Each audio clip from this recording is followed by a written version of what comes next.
Jackie. And thank you, Kevin, for that. It's very humbling to hear, and I just want to reiterate that there's a lot of lessons and specifically around the work around aid and abet that we can learn from as professionals. So over the next 15 minutes, I'm going to talk to you about the AHP AILIP.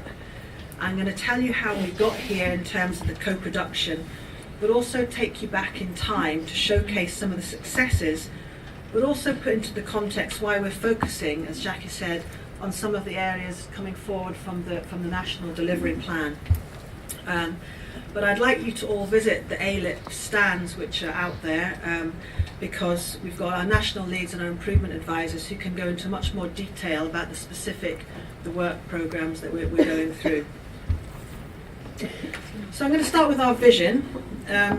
This is the vision for the program, and I'd like to emphasize here how this program is really aligned to the wider policy agenda, and how it really clearly aligns to the health and social care policy. But it's about the AHPs that will work in partnership with the people of Scotland to enable them to live healthy, active and independent lives by supporting personal outcomes for health and well-being. So we have a strong policy commitment to focus on prevention and early intervention and integration. And I just want to say that the AHP workforce are very well placed and have the skill set to drive this agenda. So I'm going to take you back in time. Many of you will remember this, and the AHPs in the room, back to 2007, when we said we should, in the rehabilitation framework, which was actually a very ambitious and very aspirational document. And I was rereading it just the other day to look back and see where we've come. And I think, we have come a long way. Back in 2007, we said we should consider NHS function, 24's function, as a resource for rehabilitation, advice and triage.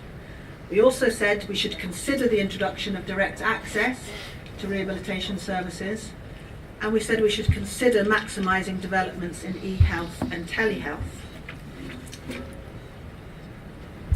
Fast forward to 2012 and now, we have gone far beyond considering, and we have now implemented an innovative and internationally recognised MATS, which is Musculoskeletal Advice and Triage Service.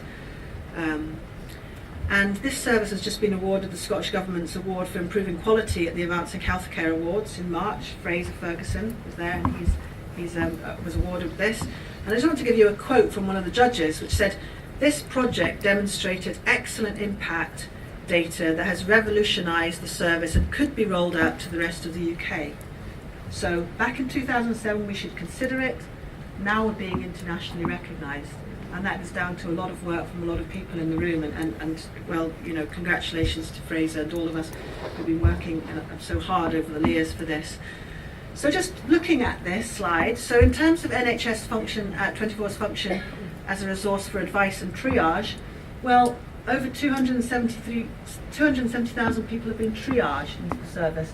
Per month, 7,000 people are triaged into the service.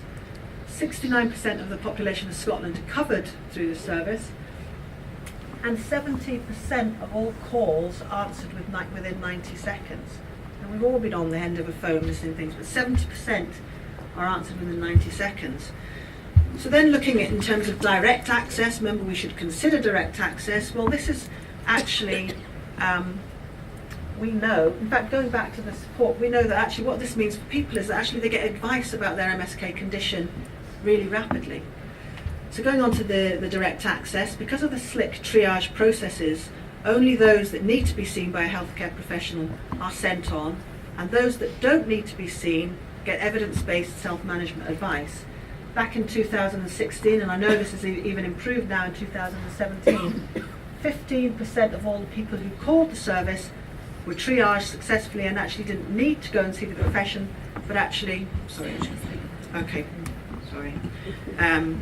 didn't have to be seen, so were given that self-management advice. So they were given the most appropriate intervention, but actually that has a direct impact on the demand coming into the service, so in terms of the waiting times. And finally, we have embraced the whole telehealth agenda with the developments around the app and NHS Informs resource. So you can see 1.2 million page views and over 50,000 apps downloaded. So there are many transferable elements of this service, which as part of AILIP, we will be exploring with other AHP services, as well as build on the telehealth innovations. And again, I would recommend you visit the MSK stand. Senga is in the room, and she will very happily talk about all the innovations and the work that we're doing. So then we have 2012, and we have our national delivery plan. And I'm going to focus on two of the actions that we had in the delivery plan, and the AHPs amongst you and the directors will very remember fondly the fact we had 27 actions in the national delivery plan. Jackie, I'm looking at you. Thank you. So I'm going to focus on the action 6.1, quality of service delivery will be monitored through an agreed national data set and the target of 4 weeks. So if you take anything from this slide, it's if you don't count, you don't count. So we have been on a journey to ensure that AHP activity is captured on systems so that measuring the impact is done without being overly burdensome. And we know from the National Delivery Plan, and the AHP directors know, that how difficult it was to measure the impact of what we were doing through the National Delivery Plan. And the success and the impact can only be measured if we have clear, defined data sets that we can measure how we do. So this work is ongoing, and that's why we need to take it forward into the AILIP, and it's central to that. And it's been challenging, but we're now in phase 2 of the programme, whereby we have a defined bespoke data set for AHPs across Scotland from existing data. And now the work is ongoing to identify the state of readiness for board and partnerships to collect this data. And Ewan and Fiona are in the room. They'll be at one of the stands. We've got some information on the tables for you about the operational measures programme. So please do speak to them. And what if? So if we have these operational measures implemented nationally, then we have a source of standardised AHP data which we can record regularly. The benefits for this will include benchmarking, demonstrating the AHP contribution to both health and social care, the evidence base for more quality improvement, and looking at trends and predictive modelling. And we can use it for the wider public health, and also be seen as Scotland as an international leader in data, because this is not an issue, a problem just for us in Scotland about capturing this data, but across the world. And ultimately, this will improve the pathways for the people who use our services. So very important that we have this, and we have this work stream ongoing through into what we're doing. A little bit more about the MSK. So we had the action in 2012 to have 4-week waits, which is again very ambitious. Amongst other things, we didn't really know any baseline, but we knew that we had waits of over 20 weeks within our MSK services. And now we know that 50% or 6% are seen within 4 weeks and 80% are seen within the 12 weeks. But what I want to really focus on and emphasise here is the fact that this MSK programme is not a standalone AHP programme.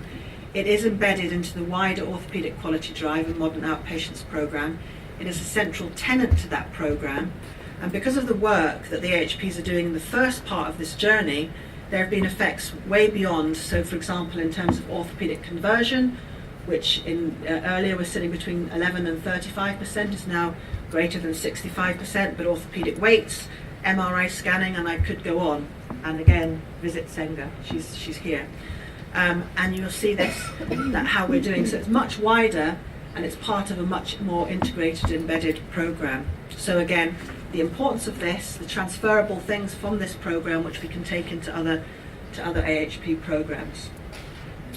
And so this brings us to the now, and obviously we've been on this improvement journey. So this has given you a little bit about why we're carrying on with these programmes, and I'll just like to focus a little bit about how we got here. So the Cabinet Secretary's already talked about the fact that we co-produced this. We did an extensive series of engagement events. We met with over 1,000 delegates. We had Gria's in the room. She set up the Survey Monkey, which we had many inputs into that. So in total, we had over 7,000 responses to 3 powerful questions that we asked. And we asked these questions about what was important to people to keep them healthy, active and independent, and what should AHPs do to contribute to this. And this led to our ambitions.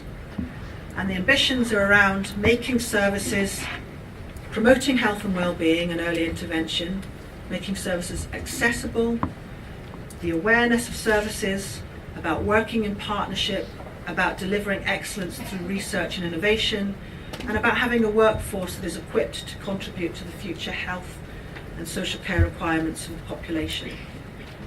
This is our AILIP vision for the AHPs who work across health and social care. But actually, you could take AHP, this is relevant to all services delivering health and social care to the people of Scotland. And these, again, as I said, were co-produced. So every programme that we're focusing on around our AHP activity, we should be looking at these ambitions and trying to address each and every one of these things, because this is what people came back and said, we need to focus on that. And I think we've got good success stories around some of our programs already about improving the access to the services, but we need to do a lot more.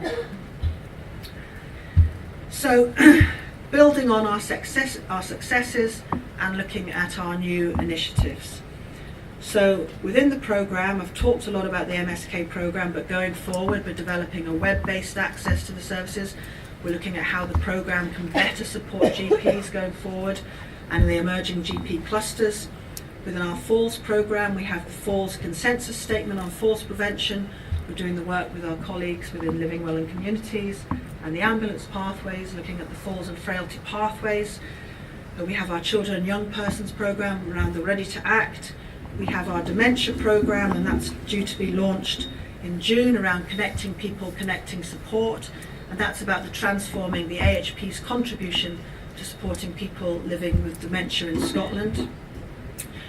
And then, as I said, we have our operational measures. So we're going to continue building on the successes of these programmes and looking how a lot of this can be transferred into other programmes. But we have some very interesting and exciting new initiatives around, for example, our vocational rehabilitation programme, the implementation of the AHP Fit Note, the development of a vocational rehabilitation education framework, and integrated vocational rehabilitation pathways. And again, at the stand, Gria and Senga are there to talk more about these programmes, and Lisa and a few of the other AHPs to support that. We're then looking at scoping of what the AHP contribution is to anticipatory care, and linking that again, because obviously we're linking in with all the other work streams, so linking in with the Living Well in Communities anticipatory care work stream.